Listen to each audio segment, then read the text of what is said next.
Haleluya. Puji Tuhan. Mari kita akan buka dalam kitab Yesaya pasal yang ke-40. Baru saudara saya akan sampaikan satu pesan Tuhan supaya Anda dan saya bersiap-siap untuk memasuki betul-betul masa-masa dan waktu-waktu semua Dia jadikan. Dan satu hal yang di permulaan ini Anda harus pahami bahwa bagaimana caranya Tuhan menjadikan adalah ketika Dia menemukan jalannya di dalam hidup kita. Nah, dalam Yesaya pasal 40 ayat 3 sampai yang ke-5, judul firman Tuhan pada pagi hari ini, jalan Tuhan, jalan yang menyatakan kemuliaan. Jalan Tuhan, katakan. Jalan yang menyatakan kemuliaan. Ayat 3 sampai 5 kita akan baca, 2, 3. Ada suara yang berseru-seru, persiapkanlah di padang gurun jalan untuk Tuhan. Luruskanlah di padang belantara jalan raya bagi Allah kita. Setiap lembah harus ditutup dan setiap gunung dan bukit diratakan. Tanah yang berbukit-bukit harus menjadi tanah yang rata dan tanah yang berlekuk-lekuk menjadi dataran. Maka kemuliaan Tuhan akan dinyatakan dan haleluya. Sama-sama, sungguh Tuhan sendiri telah mengatakannya. Beri tepuk tangan bagi Tuhan yang ajaib itu, saudara.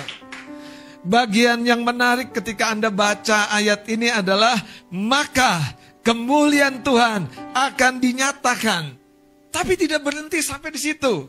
Dan seluruh umat manusia, tetanggamu, teman-teman kecilmu, siapapun yang mungkin tidak menghitung dirimu, akan jadi seperti apa, akan bagaimana menjalani kehidupan di depan.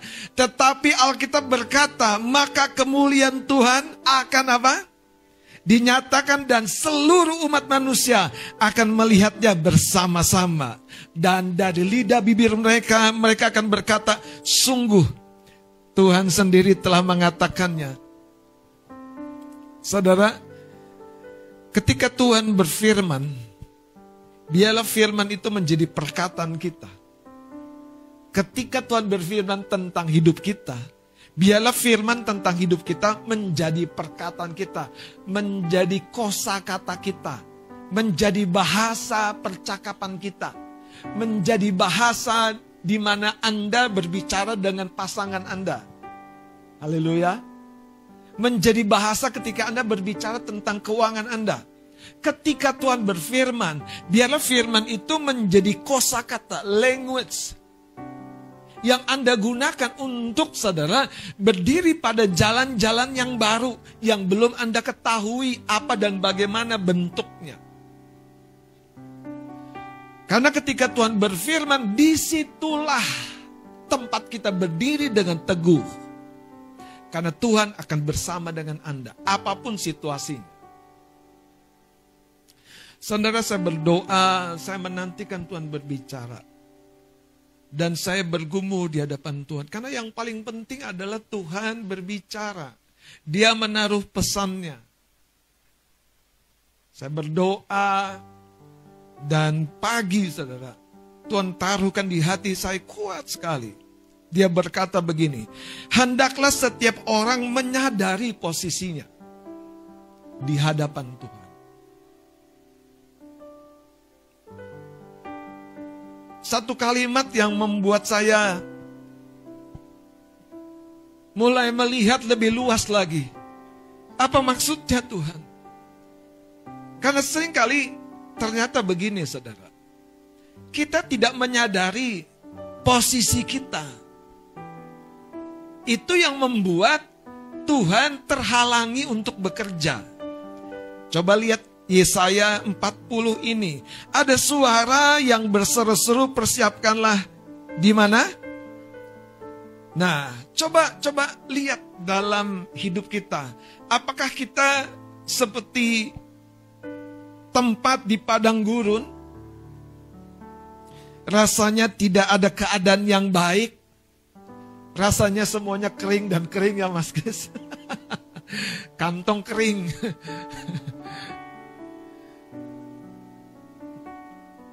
Tapi Tuhan sumber kesegaran buat jiwa kita. Amin. Persiapkanlah di padang gurun jalan untuk Tuhan. Yang menarik dikatakan begini, luruskanlah di padang apa? Belantara. Ini bicara hutan, padang belantara, saudara. Tuhan berkata, luruskanlah di padang belantara jalan raya bagi Allah kita. Tidak berhenti, saudara.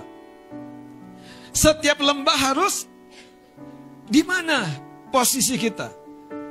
Apakah kita adalah seorang pribadi yang hari ini sedang hidup dalam kekacauan navigasi? Anda seperti memasuki sebuah hutan dan Anda tidak tahu di mana timur, barat, utara, selatan. Anda bingung, kenapa? Karena semuanya sepertinya sama. Semuanya sepertinya jalan buntu. Semuanya sepertinya gelap. Semuanya sepertinya menakutkan.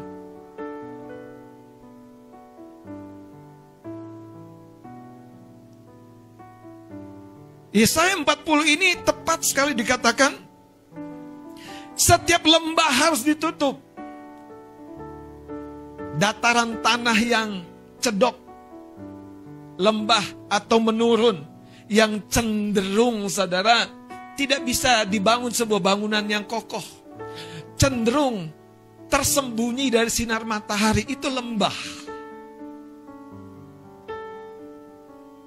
Nanti Anda akan tahu, lembah itu berbicara tentang apa dalam hidup kita. Apakah kita orang yang suka hiding, saudara?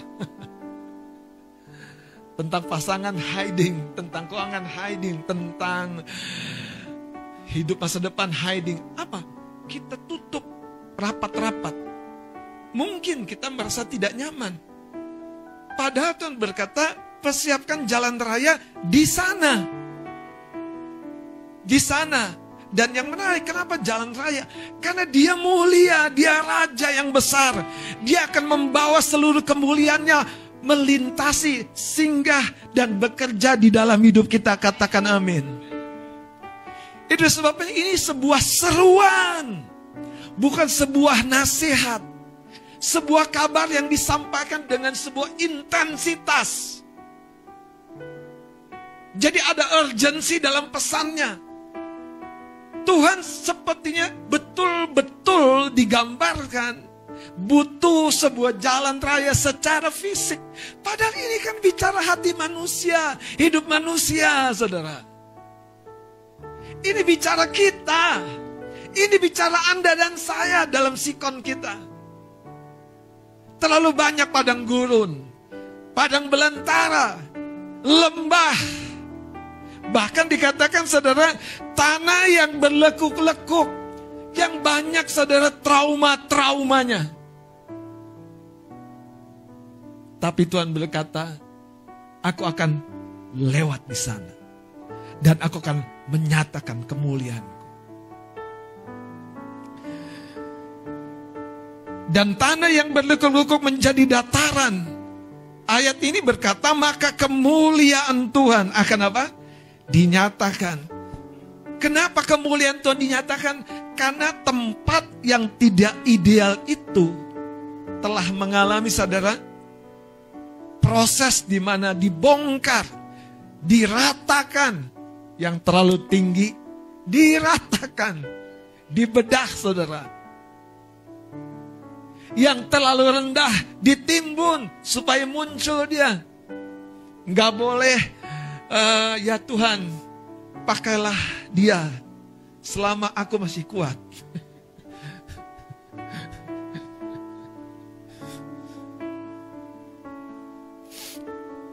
Katakan, aku mau berproses. Katakan dengan yakin, aku mau berproses. Ini kata yang mudah, tapi pada perjalanannya tidak semudah yang dikatakan. Yang menarik, itu sebabnya kita harus berkata-kata terus. Aku mau berproses. Karena yang menghalangi, nanti Anda akan tahu, itu bukan Tuhan. Seringkali adalah manusia lama kita, siapa diri kita yang lalu, yang selalu menjadi pintu tertutup untuk masa depan kita. Yang kedua, setan, musuh, roh jahat itu memakai manusia lama kita, kenangan-kenangan kegagalan kita, semua yang gelap, yang menyedihkan, yang kalau diingat lagi saudara tidak ada yang baik. Tuhan mau balikan semuanya. Haleluya. Itu sebabnya Tuhan berkata, hendaklah setiap orang menyadari posisinya di hadapan Tuhan. Ada sebuah cerita yang bagus, saudara, tentang pemburu kupu-kupu yang cerdik. Ini pemburu kupu-kupu yang berkawan dengan sesama pemburu kupu-kupu yang langka, datang ke sebuah hutan dan mendapati hutan itu penuh dengan kupu-kupu yang berbagai-bagai jenis yang belum pernah mereka lihat. Mereka datang ke sana dan menangkap, mengejar begitu rupa kupu-kupu itu dengan jaringnya itu. Sampai akhirnya ada seorang pemburu kupu-kupu ini yang bertemu dengan seorang tua yang menasehati sang pemburu ini.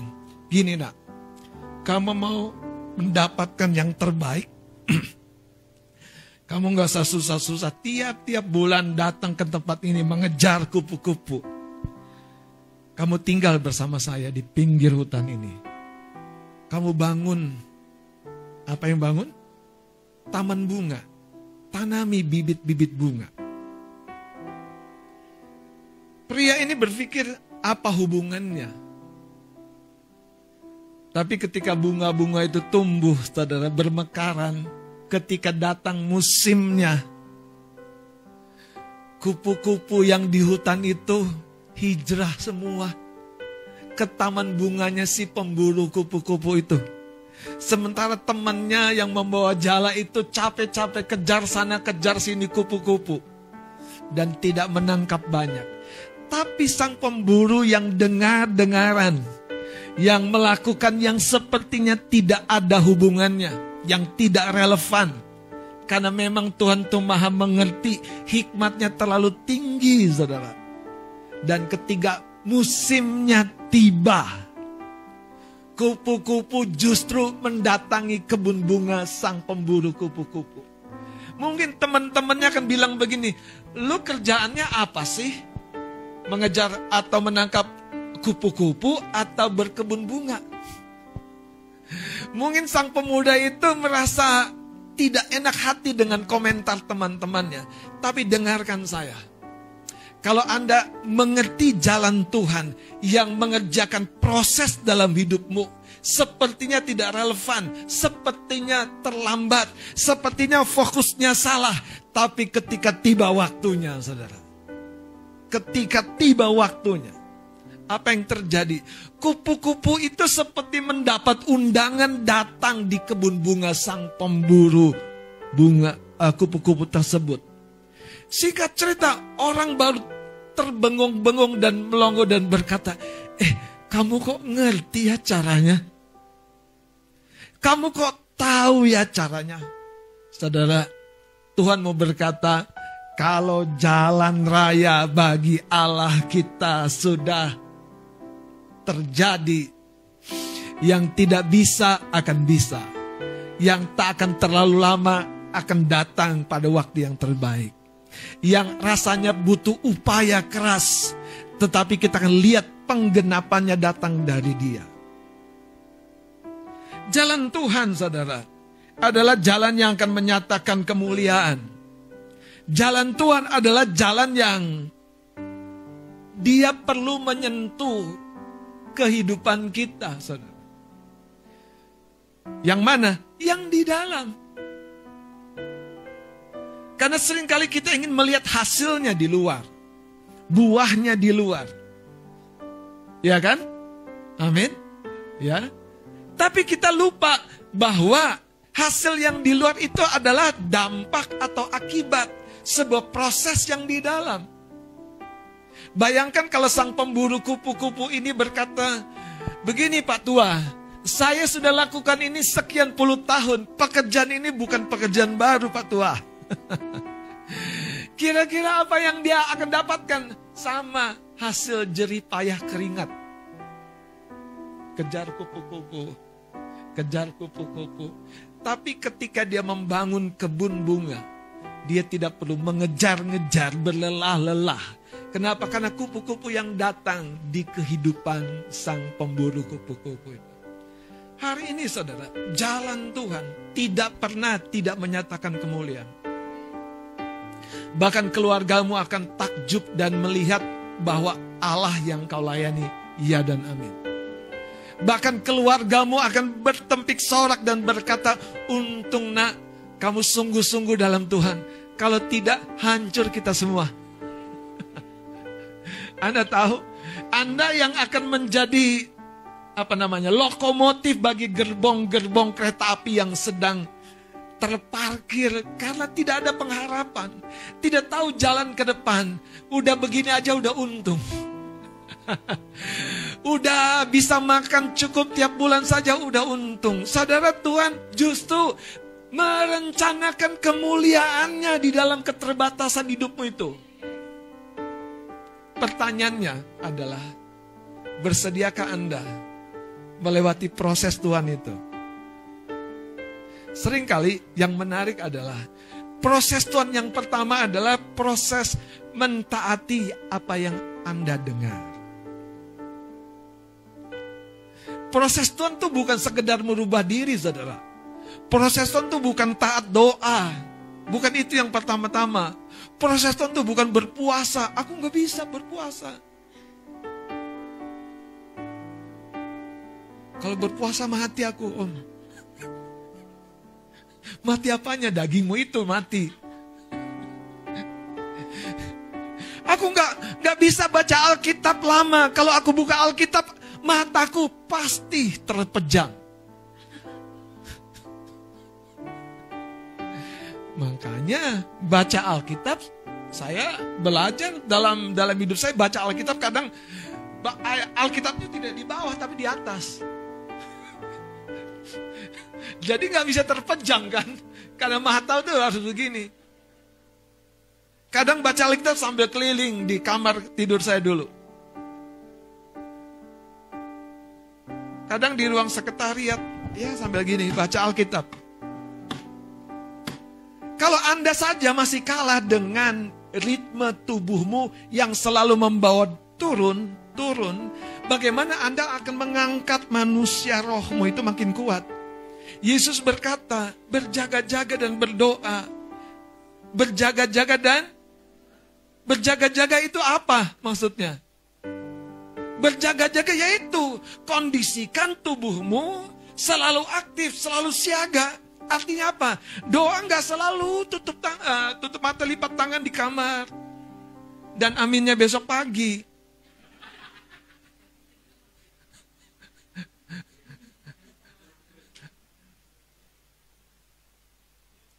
Kalau kami berdoa di rumah, anak saya ambil gitar. Cereng. Itu sebuah perintah. Siaga. Tapi bagus. Mamanya yang lagi berbaring, duduk. Saudara, hidup kita yang pertama itu, prosesnya Anda jangan rumit ikut Tuhan. Taati apa yang Anda dengar. Ini betulan sungguh-sungguh begitu simpel. Banyak orang merumitkan dirinya dengan sebuah proses yang sebetulnya, saudara, tidak itu yang pertama-tama. Yesus berjumpa dengan muridnya yang gagal semalaman cari ikan. Namanya siapa? Petrus.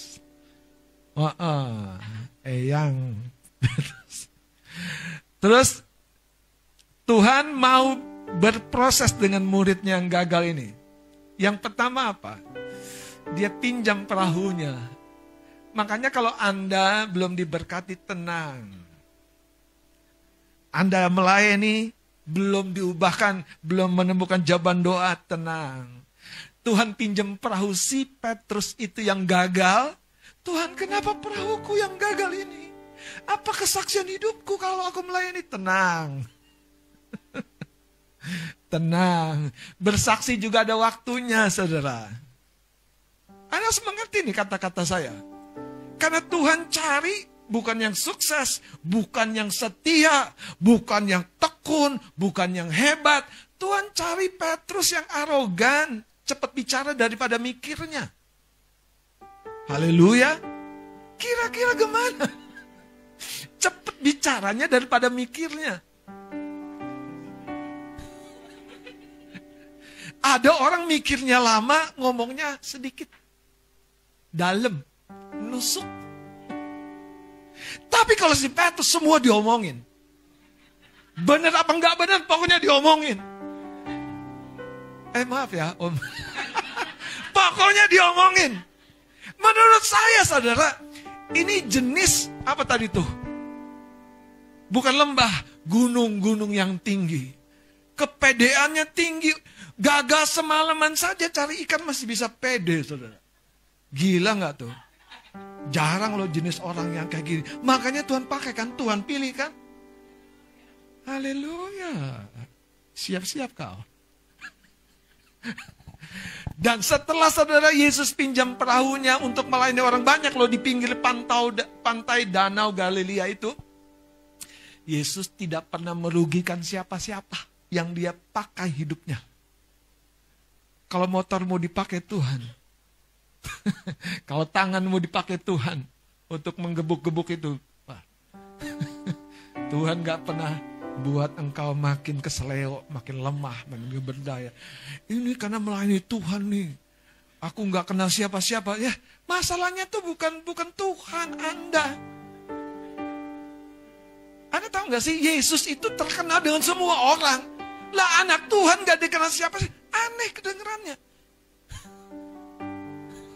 Itu betul-betul aneh. Dan nyalain siapa? Gereja, nyalain pelayanan. Anda kenal Yesusmu enggak? Datang ke pesta pernikahan, bikin geger. Halo? Halo? Datang ke bait Allah, dikejar-kejar. Datang ke rumah mertuanya Simon Petrus. Orang penuh di rumah mertuanya itu. Sampai gak bisa masuk lagi. Siapa bilang Yesus terisolasi? Gak bisa dia sentuh. Wow, wanita 12 tahun sakit menyentuh dia dari belakang. Kalau hidupmu gak dikenal siapa-siapa, jangan-jangan yang masalah tadi itu. Engkau adalah lembah. Engkau mungkin tanah yang berlekuk-lekuk. Membiarkan dirimu dalam format yang lama di masa yang baru. Membiarkan dirimu di format yang lama, di musim yang baru.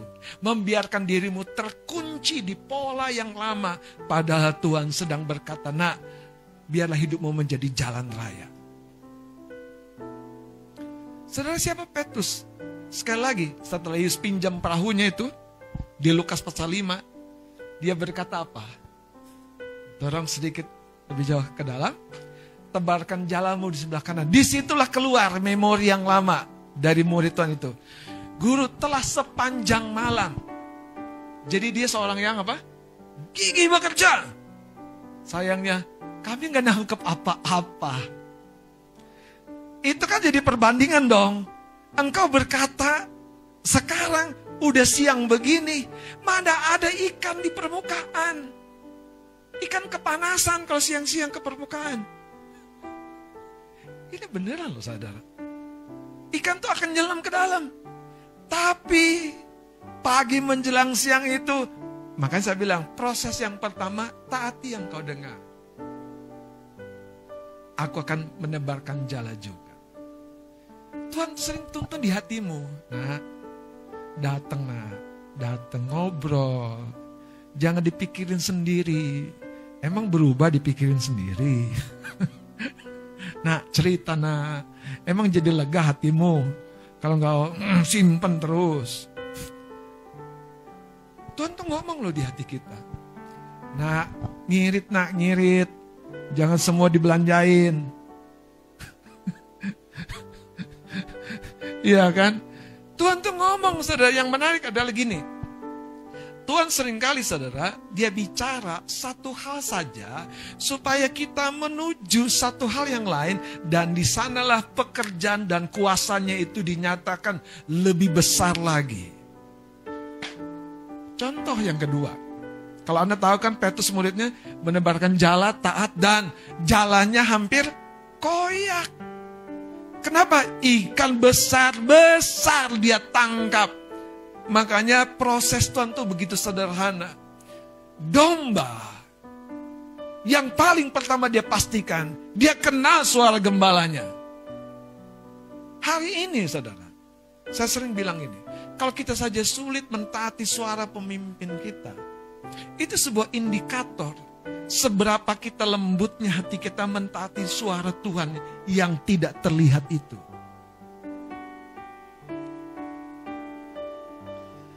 Seorang pemuda mau belajar di sebuah padepokan. Pergi dia. Dan sang guru memberikan testing yang pertama. Nah, ambil dulu air itu di pinggir sumur. Wah, pemuda ini kan merasa ngerti, merasa mampu. Pergilah dia.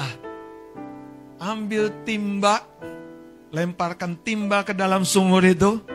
Dia coba ambil air dari dalam sumur. Ternyata nggak ada bunyi, ada air di dalam sumur. Dia pikir, nggak mungkin dong gurunya salah. Dia lihat lagi ke bawah. Ada pasti. Lemparkan timba dengan tali lebih panjang.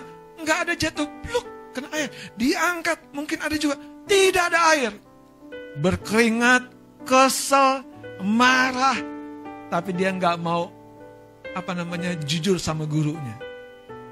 Dia datang sama guru. Guru, benar kan? Iya, ambil air di dekat sumur itu. Mulai berpikir kan, kayak kita kan berpikir nih. Dia berangkat lagi. Guru tidak pernah salah. Berangkat lagi.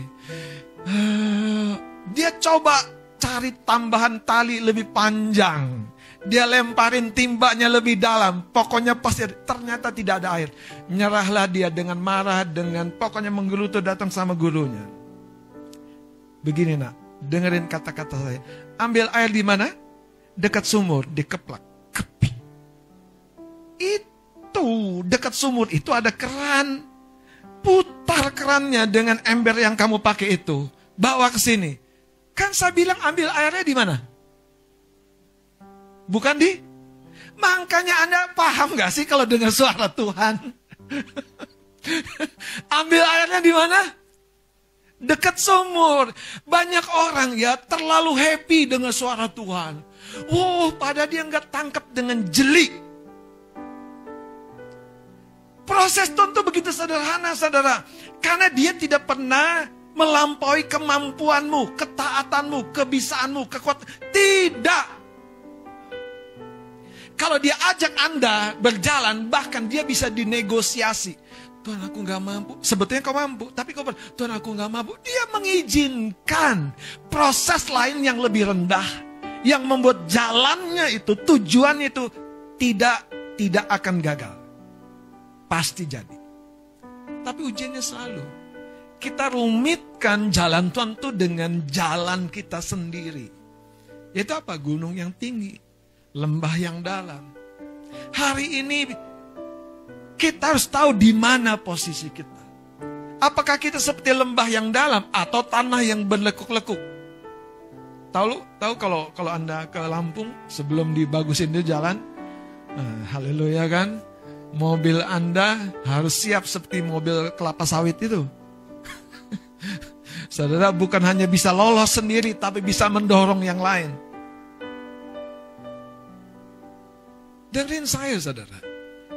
Makanya rencana Tuhan yang pertama itu adalah selalu mempersiapkan jalan. Nah, jalan itu adalah dengar dan taat. Jalan itu, saudara, bahkan bukan yang pertama-tama memperbaiki tadi itu kondisi padang gurun, padang belantara. Tapi jalan itu adalah dengar dan taat. Karena dengan dengar dan taat itu Anda mengalami perubahan. Dengar dan segera taat mengalami perubahan. Dengar dan segera taat Anda mengalami kasih karunia. Dengar dan taat Anda mengalami mujizat. Mujizat. Contoh yang kedua, Naaman. sakit kusta, tapi dia panglima perang tentara Aram yang selalu berhasil. Sakit kustanya nggak ada obat pada waktu itu, tapi ada seorang budak wanita kecil, remaja di rumahnya, bilang sama istrinya Naaman, "Nyonya begini, ada nabi di Samaria, begini-begini, pergilah ke sana menghadap." Berangkatlah dia. Tapi saudara dengerin saya, dia sebelum menghadap nabi itu dia menghadap raja. Makanya komplikasi di pikiran gitu. Menghadap raja minta surat kerajaan. Datang ke raja Israel. Wah, ngamuk dong, ini pasti mau bikin gara-gara lagi sama kita. Wong disuruh menghadap nabi, menghadapnya raja ke raja. Kenapa? Karena Naaman militer. Buang siapa diri Anda. Buang siapa titel Anda. Buang siapa kehebatan Anda. Kalau tidak, itu akan menjadi, saudara, tanah yang tidak bisa menjadi jalan raya. Anda selalu bilang, dulu aku begini, dulu aku begini. Enggak, saudara, hari ini izinkan jalan raya Tuhan itu akan terjadi dalam hidup kita. Naaman sembuh dengan cara yang paling sederhana, tapi yang paling tidak disukai orang kusta. Membuka bajunya dan mandi. Sederhana. Makanya saudara, kadang-kadang semua rahasia dalam hidup kita, jalan yang paling mudah terselesaikan adalah membukanya. Dan mandi dalam kebenaran itu. Sembuh. Sembuh. Sembuh. Sembuh. Terlalu banyak rahasia yang justru jadi penjara buat diri kita. Aku mau berubah. Aku mau maju, tapi kalau Anda tidak izinkan lembah Anda itu ditutup, gunung-gunung itu diratakan, Tuhan kesulitan. Kesulitannya di mana? Di hidup kita, bukan di Dia. Tuhan tidak pernah kesulitan. Tapi yang menjadi penghalang adalah tadi, diri kita sendiri. Yang memposisikan, tetap aku di posisi kita. Ayo bergerak, saudara. Biarlah sekalipun dulu engkau adalah seorang yang seperti lembah. Tapi hari ini aku mau berubah. Mari taati suara Tuhan. Sesederhana itu akan merubah hidup kita. Itu adalah anak tangga yang akan membawa penggenapan kemuliaan Tuhan terjadi. Jangan jadi saudara anak muda yang merasa tahu itu. Ambil air di mana? Dekat sumur. Tapi sumurnya ditengok lagi, dilongok lagi, dilemparin timba lagi. Nggak ada hasilnya. Ambil air di mana? Tepuk bawah kirinya. Kanan kiri mau katakan, kamu ambil air di mana? Di dekat sumur apa di sumur? Wang, di dekat sumur itu sudah ada keran air. Sudah tahukah? Banyak kehidupan tuh begitu sederhananya, tapi pikiran kita sudah begitu rumitnya. Makanya waktu bilang ambil air di dekat sumur, wah dia langsung, aku bisalah nimba air ini. Sekalipun aku bukan orang kampungan, aku bisalah lempar timba. Ternyata bukan itu proses Tuhan. Proses Tuhan adalah mendengar dan melakukan. Alkitab berkata berbahagia mereka yang apa? Bukan hanya mendengar, tapi melakukannya. Saudara, Tuhan mau ini semua terjadi. Itu sebabnya hari ini izinkan jalannya itu yang akan menyatakan kemuliaan itu berproses dalam hidup kita. Sayangnya saudara, kita harus juga mengerti pagi hari ini. Musuh yang paling serius menghalangi Yesus untuk tidak naik ke kayu salib itu bukan murid-murid. Tapi saudara adalah, dengar saya, adalah kemanusiaan Yesus sendiri. Makanya pergumulannya di Getsemani itu Yesus bergumul dengan apa? Dirinya secara manusiawi. Hari ini berapa banyak kita menyerah? Berapa banyak kita mengizinkan, Tuhan, aku gak ngerti, tolong aku kemana aku harus bertanya. Tuhan, aku gagal, ajarin aku, apapun dan bagaimanapun cara kau mengajari, aku siap Tuhan. Jangan seperti Naaman. Aku pikir aku datang kepada Nabi, Nabi akan keluar dan menggerak-gerakkan tangannya di atas lukaku. Makanya jangan pakai kebanyakan pikiran. Pakai iman. Haleluya. Haleluya. Saudara, bukan berarti kita tidak pakai pikiran, tapi gunakan pada proporsinya. Tuhan ingin kemuliaannya dinyatakan, amin. Pertanyaannya pada pagi hari ini, sudahkah Anda mempersiapkan jalan di dalam hidupmu? Sudahkah Anda mengizinkan, saudara, lembah-lembah itu ditutup? Sudahkah Anda mengizinkan gunung-gunung yang terlalu tinggi itu dipangkas? Sudahkah Anda mengizinkan tanah yang berlekuk-lekuk itu diratakan? Maka Alkitab berkata kemuliaan Tuhan pasti dinyatakan. Pasti dinyatakan.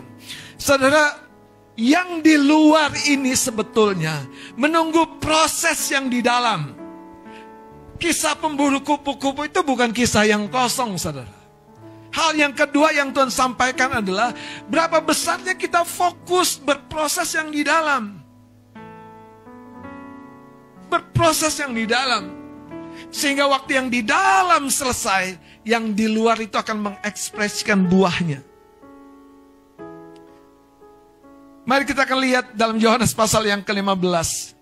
Ayat yang ke-8. Alkitab berkata begini, Yohanes 15 ayat 8. Dalam hal inilah Bapakku dipermuliakan, yaitu jika, baca sama-sama, jika kamu berbuah banyak, dan dengan demikian kamu adalah murid-muridku. Kalau Anda baca utuh dalam Yohanes 15 ini, satu onggok dari pohon anggur yang bersulur-sulur beranting-ranting itu, Alkitab berkata, kalau pemilik kebunnya, pengurus kebun anggur mau supaya pohon ini berbuah banyak apa? Dia akan membersihkan cabang-cabang yang tidak perlu. Semuanya adalah proses di dalam dan akan menghasilkan buah di luar.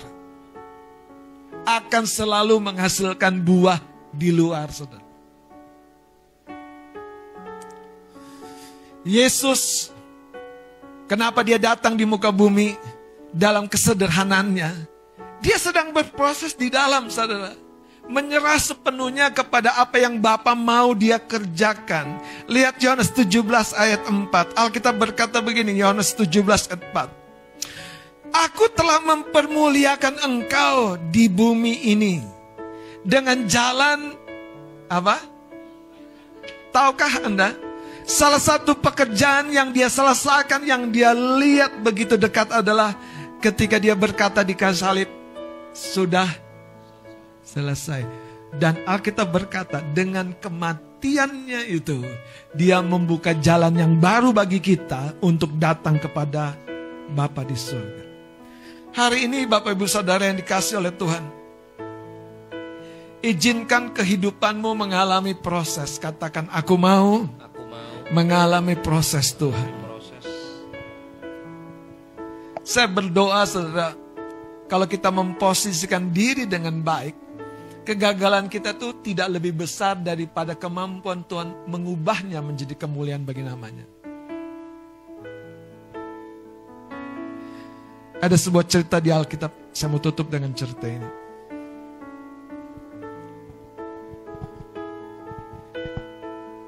Simson menerima besarnya kekuatan dan kepercayaan dari Tuhan.